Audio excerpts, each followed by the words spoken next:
Hello, welcome to face classes. ये NCERT class 6 की history की लेसन नंबर 2 का सेकेंड पार्ट है। From hunting gathering to growing foods, आखेट खाद्य संग्रह से भोजन उत्पादन तक। इससे पहले की वीडियो में हम लोगों ने पैलोलिथिक पीरियड के बारे में पढ़ लिया था। आज की इस वीडियो में हम लोग मीजोलिथिक और न्योलिथिक पीरियड के बारे में पढ़ेंगे। तो आइए हम अब टॉपिक्स देख लेते हैं क्या क्या पढ़ने वाले हैं। ए चेंजिंग इन्वायरमेंट, बदलती हुई जलवायु। The beginning of farming and herding, यानी कि कृषि और पशुपालन की शुरुआत। Domestication of animals and plants, पशु और पौधों के घरेलू बनाने का प्रोसेस कैसे शुरू हुआ। ए न्यू वे ऑफ लाइफ, एक नई जिंदगी कैसे शुरू करते हैं लोग। Finding about the first farmers and herders, पहले किसान और पहले चरवाहों के बारे में पता लगाएंगे हम लोग। साथ ही साथ एक सेटल्ड लाइफ कैसे शुरू होती है ये चीजें देखेंगे। और एक न्यूलिथिक साइट है मेहरगढ़, इसके बारे में हम लोग देखेंगे कि वहां मुर्दों और जिंदों के साथ कैसा व्यवहार किया जाता था। तो सबसे पहले हम लोग देखेंगे चेंजिंग एनवायरनमेंट। अगर हम पैलोलिथिक की बात करें तो उस जमाने में आइस एज था, यानी कि चारों तरफ बर्फ जमी हुई होती थी। लेकिन जैसे जैसे बर्फ पिघलनी शुरू हुई तो बर्फ पिघलने के साथ साथ एक लंबा चौड़ा एरिया खाली हो गया जिस पर ग्रासेस उग गए। और इन ग्रास जो उगे हुए थे, इन ग्रास को चरने के लिए बहुत सारे एनिमल्स जो है जन्म लेते हैं। और इन एनिमल्स का शिकार करने के लिए ह्यूमन बीइंग ने एक जगह से दूसरी जगह मूव करना शुरू किया। तो सबसे बड़ा बदलाव जो 12,000 साल पहले होता है वो होता है क्लाइमेट ऑफ द वर्ल्ड में चेंजेस का, यानी कि पूरे जो क्लाइमेट है पूरी दुनिया की वो चेंज होना शुरू होती है। और ये पहले के मुकाबले में अब वार्म यानी कि गर्म कंडीशंस होने शुरू होते हैं। बहुत सारे एरियाज में अगर देखा जाए तो ग्रासलैंड्स डेवलप हो जाते हैं, यानी घास के मैदान डेवलप हो जाते हैं।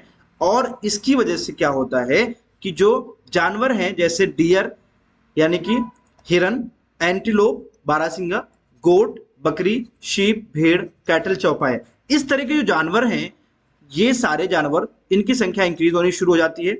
साथ ही साथ जो लोग इन जानवरों का शिकार करते हैं ये इनका पीछा करते हैं और इनको समझने की कोशिश करते हैं। इनका जो फूड हैबिट है, जो इनके खाने का पूरा सिस्टम है और इनका जो ब्रीडिंग सीजन है, यानी कि इनकी नस्ल कैसे आगे बढ़ती है, कैसे ये लोग बच्चे पैदा करते हैं, इन सब चीजों को ऑब्जर्व करते हैं इंसान।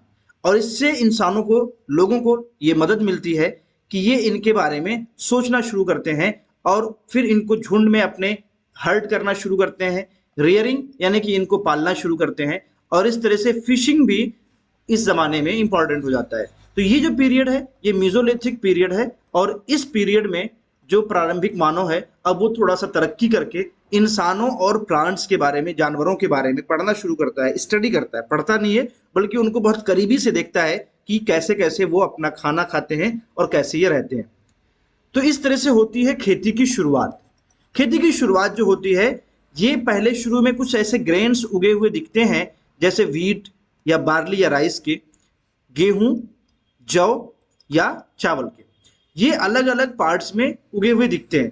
तो जो मेन है यानी कि पुरुष, महिला और बच्चे, ये सब इन ग्रेन्स को, इन अनाज को इकट्ठा करके खाने के तौर पर प्रयोग करते थे। और इस तरह से उनको ऑब्जर्व करके इन्होंने देख लिया कि ये अनाज कैसे उगते हैं और फिर इन्हें कैसे और कब काटा जाता है। तो इस तरह से धीरे धीरे खेती की शुरुआत होती है और इस तरह से लोगों ने खुद से उगाना शुरू किया और इस तरह से लोग फार्मर बन गए। अगर पशुपालन की बात की जाए तो बहुत सारे इंसानों ने जानवरों से अट्रैक्ट होकर उसको पालने की कोशिश किया। और उनके लिए क्या करते थे कि अपने शेल्टर यानी कि अपने घर के आसपास, घर है और घर के आसपास ये कुछ खाना रख देते थे ताकि कुछ एनिमल्स यहाँ आएंगे और उसे खाएंगे। तो इस तरह से सबसे पहला जो एनिमल इंसानों ने पाला है वो डॉग के पुराने एंसेस्टर्स, जो जंगली कुत्ते होते थे, उसको पाला। जंगली कुत्तों के लिए घर के सामने खाना रख देते थे और वो कुत्ता भूखा उनके पास आता था और उनका खाना खाता था। इस तरह से इंसानों और जानवरों में मेल जोल शुरू हुआ। इस तरह से जो एनिमल्स थे ये बहुत ज्यादा करीब आए और इंसानों के जो कैंप थे जहां लोग रहते थे वहां भी ये आना शुरू हुए। इस तरह से जो एनिमल्स इंसानों के में मिलना जुलना शुरू किया वो भेड़, बकरी और चौपाए थे। इस तरह से पिग भी है जो झुंड में रहता था। ये लोग ज्यादातर ग्रास यानी कि घास खाते थे। तो जो इंसानों का झुंड होता था, इंसान एक जगह से दूसरी जगह मूव करते थे और जानवरों को भी उन्होंने दाना डालना शुरू किया। तो इस तरह से इन दोनों में जान पहचान हुई और फिर इंसानों ने पशुपालन शुरू किया। कभी कभार क्या होता था कि लोग जो है इन जानवरों को किसी दूसरे बड़े जंगली जानवर से बचाते थे। इस तरह से ये जानवर इंसानों के दोस्त बन गए और इंसानों ने उन्हें पालना शुरू कर दिया। ये डोमेस्टिकेशन या घरेलूकरण है, इसकी क्या प्रक्रिया है और कैसे शुरू हुआ? डोमेस्टिकेशन जो शब्द है, ये एक ऐसा प्रोसेस, एक ऐसी प्रक्रिया है जिसमें इंसानों ने प्लांट्स यानी कि पौधों को उगाना शुरू किया और एनिमल्स को पालना शुरू किया। ये जो प्लांट्स और एनिमल्स हैं, ये इंसानों के कांटेक्ट में आने की वजह से जो वाइल्ड प्लांट्स थे उनसे अलग हो गए। जो एनिमल्स वाइल्ड एनिमल्स थे, जब इंसानों के कांटेक्ट में आए तो ये बिल्कुल अलग हो गए। और इसी वजह से क्या हुआ कि इंसानों ने ऐसे प्लांट्स या ऐसे एनिमल्स को चुना जो जिनसे खतरा कम है, जिनसे जो है डिजीजेस कम होती हैं। साथ ही साथ इंसानों ने ऐसे जानवरों या ऐसे प्लांट्स का चयन किया, जो ऐसे प्लांट्स को उन्होंने पालना शुरू किया, ऑब्जर्व किया, जिनकी ग्रेन साइज यानी अनाज का जो साइज होता है वो बड़ा होता था, ठीक है। और उसके भूसे यानी कि जैसे मान लीजिए गेहूं का पेड़ है, एक पौधा है, और अगर इसका तना मजबूत रहेगा तभी इसकी बालियां इस पर टिक पाएंगी। अगर ये तना जो है, स्टॉक इसको बोलते हैं, अगर ये तना इसका कमजोर रहेगा तो ये गेहूं की बालियां उससे नीचे गिर जाएंगी, रुक नहीं पाएंगी। तो इंसानों ने ऐसे प्लांट्स को पालना या उसको ऑब्जर्व करना शुरू किया जिनके तने मजबूत होते थे और जिनके दाने लंबे से बड़े से होते थे, ताकि उसका वेट वो सह सके जब ये पक जाए, ठीक है। और साथ ही साथ ऐसे सीड्स का प्रयोग किया, ऐसे सिलेक्टेड प्लांट्स इन्होंने उगाए जिससे नए प्लांट्स बनाए जा सकते हो और उसी क्वालिटी के, सेम क्वालिटी के, बेहतरीन क्वालिटी के प्लांट्स उगाए जा सकते हो। एनिमल्स की बात अगर की जाए तो इंसानों ने ऐसे एनिमल्स की नस्लों को लिया जो जेंटल यानी कि बेहतरीन क्वालिटी के थे, जो देखने में भी अच्छे लगे और जिनसे ह्यूमन और एनिमल का कॉन्फ्लिक्ट कम से कम हो। और इसकी वजह से जो एनिमल्स थे और प्लांट्स थे, इनका डोमेस्टिकेशन शुरू हुआ। और जो डोमेस्टिकेटेड एनिमल्स थे, वो एनिमल्स जो वाइल्ड एनिमल्स थे उनसे बिल्कुल अलग थे, यानी कि जो घरेलू जानवर थे या घरेलू पौधे थे, घरेलू जानवर या घरेलू पौधे, ये जंगली जानवरों और जंगली पौधों से बिल्कुल अलग थे। फॉर एग्जाम्पल, जो फर्क था वो टीथ और हॉर्न्स का था। घरों में जो पाले जाते थे उनके दांत अब छोटे होने लगे, उनकी सींगें छोटी होने लगी, और जो वाइल्ड एनिमल्स थे उनके जो दांत थे वो काफी बड़े बड़े और उनके सींग भी बड़े होते थे। डोमेस्टिकेशन का जो प्रोसेस है ये बहुत धीमा प्रोसेस है, बहुत स्लो प्रोसेस है, और ये पूरे वर्ल्ड में अलग अलग टाइम पे ये प्रोसेस हुआ डोमेस्टिकेशन का। 12,000 साल पहले ये प्रोसेस शुरू हुआ और फिर तमाम जो प्लांट्स और एनिमल्स हैं जिनसे आज हम खाना खाते हैं, ये उसी वक्त से डोमेस्टिकेशन यानी घरेलूकरण की प्रक्रिया शुरू हो गई थी। और सबसे पहले जो प्लांट्स लोगों ने उगाया है वो व्हीट यानी गेहूं और जौ है। गेहूं और जौ ये दो ऐसे प्लांट्स हैं जो सबसे पहले मानव ने अपने लिए उगाया, डोमेस्टिकेट किया, घरेलूकरण किया। अगर जानवरों की बात करें तो सबसे पहले शीप और गोट यानी कि भेड़ और बकरी, इसको पाला है। A new way of life, इन सारी चीजों की वजह से जो एनिमल्स आ रहे हैं, प्लांट्स आ रहे हैं नए नए, जो लोग अब उनको पाल रहे हैं, डोमेस्टिकेट कर रहे हैं, इससे एक नई जिंदगी शुरू होती है, एक नई जीवन शैली शुरू होती है। जब लोगों ने प्लांट्स को उगाना शुरू किया, इसका मतलब ये हुआ कि लोगों को अब एक ही जगह पर रुकना पड़ेगा, क्योंकि अगर कहीं पर आप खेत में कोई भी खेती, कोई भी अनाज उगा रहे हैं तो आपको उसकी देखरेख करने के लिए, उसमें कोई जानवर उसको नुकसान ना पहुंचाए, इन सब चीजों के लिए आपको वहीं पर रहना पड़ेगा घर बना के, ठीक है। तो आप अपने खेतों के पास रहना शुरू करेंगे और साथ ही साथ इन प्लांट्स को आपको देखना है, सुबह शाम उसको पानी देना है, और अगर खरपतवार उग जा रहे हैं उसको हटाना है। साथ ही साथ अगर कोई जानवर या चिड़िया या कोई पक्षी आ रही है तो उसको भी भगाना है वहां से। और जब ये फसल पक जाती है तो उन फसल को वहां से काटना है। तो ये बड़ा लंबा प्रोसेस होता था खेती का, एग्रीकल्चर का, इसलिए लोगों ने एक जगह पर सेटल होना शुरू कर दिया। ये बड़ा बदलाव हुआ, एक नई जीवन शैली लोगों को मिली। इससे पहले लोग मूव करते थे।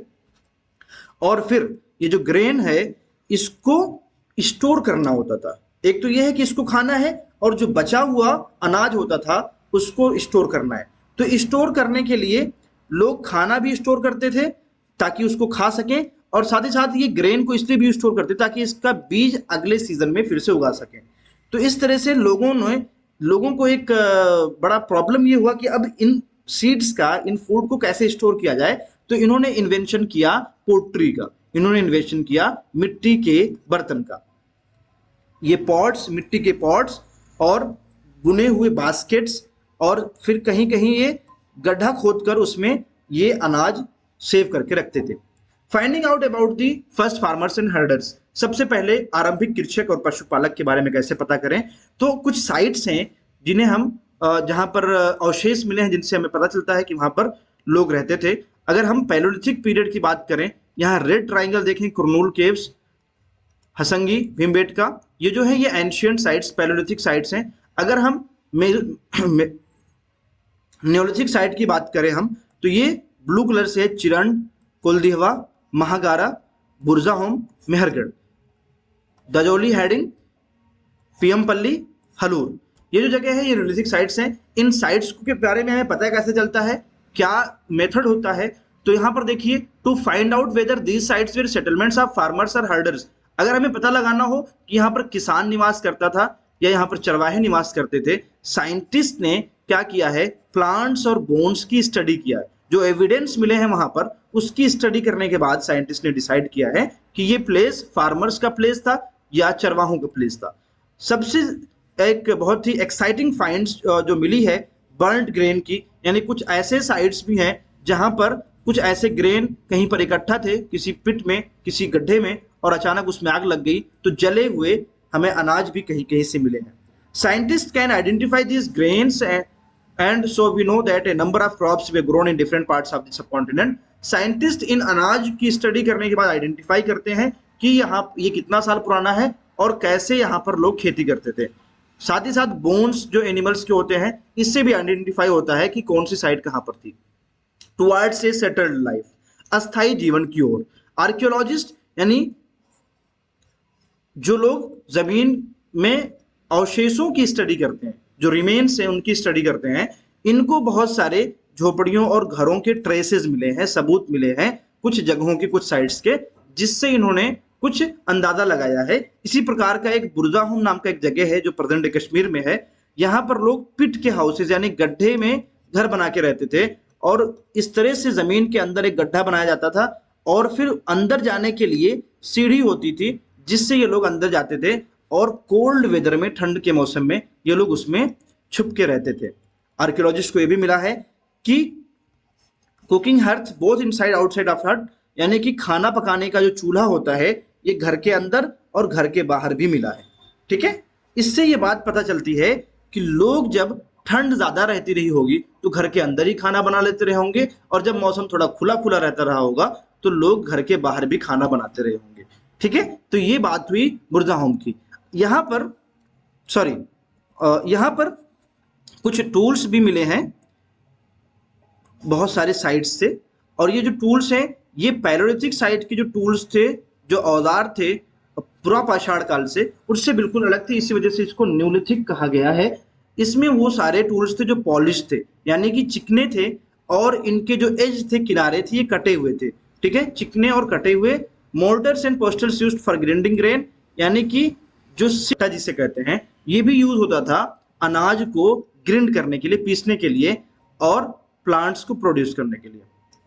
साथ ही साथ जैसे आज के जमाने में सिलबट्टा यूज होता है, ये 1000 ऑफ ईयर्स पहले भी यूज होता था। ठीक है, पैलोलिथिक टाइप के जो टूल्स हैं ये भी यूज होते थे।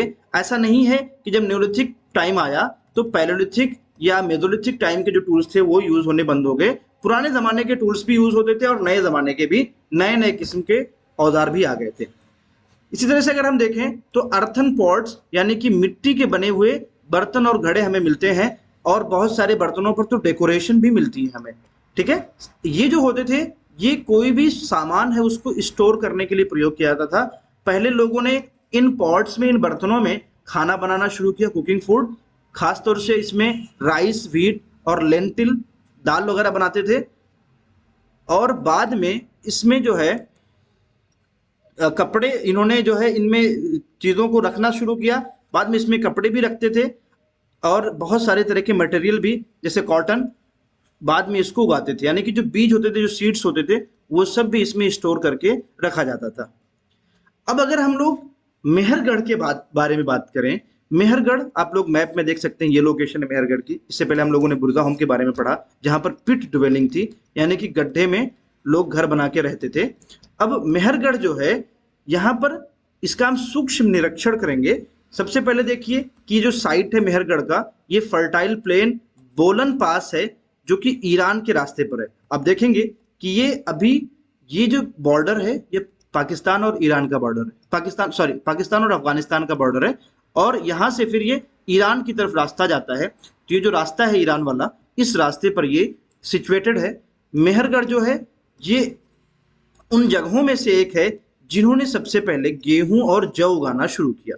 यहाँ पर शीप और गोट यानी भेड़ और बकरियां पालना शुरू किया, और यहाँ पर शुरुआत के गांव मिलते हैं। बहुत सारे जानवरों की हड्डियां यहाँ मिली हैं, और बहुत सारे जो जानवर हैं उनमें डियर और पिग, ये दो जानवर काफी खास तौर से वहां से मिले हैं। साथ ही साथ शीप और गोट की भी हड्डियां वहां पाई गई हैं।